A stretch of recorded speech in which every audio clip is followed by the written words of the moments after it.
ఈరోజు భీమ్గల్ పట్టణ కేంద్రంలో భారతీయ జనతా పార్టీ పట్టణ శాఖ ఆధ్వర్యంలో ఆపరేషన్ సింధూర్లో భాగంగా పాకిస్తాన్కు సంబంధించినటువంటి 9 ఉగ్రవాదుల స్థావరాలను ధ్వంసం చేసినందుకు గాను పట్టణ కేంద్రంలో బీజేపీ ఆధ్వర్యంలో సంబరాలు నిర్వహించడం జరిగింది.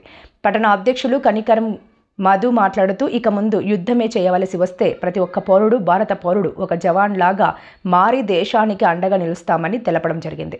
ఈ కార్యక్రమంలో రాష్ట్ర కౌన్సిల్ మెంబర్ యోగేశ్వర నరసయ్య, బండారి లక్ష్మణ్ గౌడ్, సంధ్యారాజు, పతాని ప్రవీణ్, అంజీ, హరిప్రసాద్, నవీన్, అజయ్, గణ, ఈశ్వర్, సాయి మరియు ఇతర కార్యకర్తలు పాల్గొనడం జరిగింది.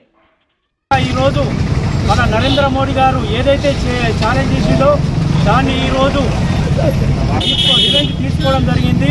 ఇటువంటి నా కొడుకులారా ఖబర్దార్, పాకిస్తాన్ నా కొడుకులారా, టెర్రరిస్ట్ నా కొడుకులారా, ఇక్కడ నుంచి భారత్ మీద కన్నేయాలన్నా ఏ చిన్న ఇన్సిడెంట్ చేయాలన్నా మీకు ఈ రోజు నుంచి గడ్డ మీద హెచ్చరిస్తున్నాం.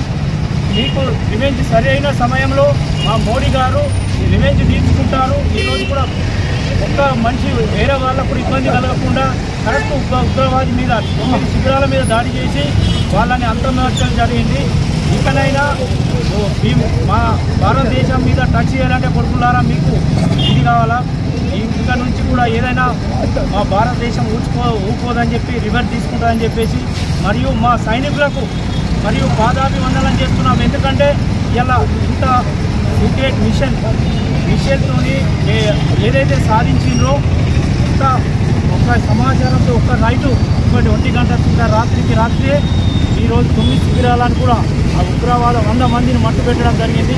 వారికి ఈ గడ్డ మీద నుంచి సైనికులకు మరియు మా యొక్క భారత ప్రభుత్వానికి మా మోడీ గారికి కృతజ్ఞతలు చేస్తున్నాం. ఇక్కడ నుంచి కూడా ఉగ్రవాదం అనేది ఇక అన్నిటి మీద అంతరించిపోతుందని మేము కూడా కోరుకుంటున్నాం. ప్రతి ఒక్క ఉగ్రవాదం అనేది లేకుండా ఈ రోజు నుంచి కూడా మన మోడీ గారు అంతమొందిస్తారని చెప్పేసి కోరుకుంటూ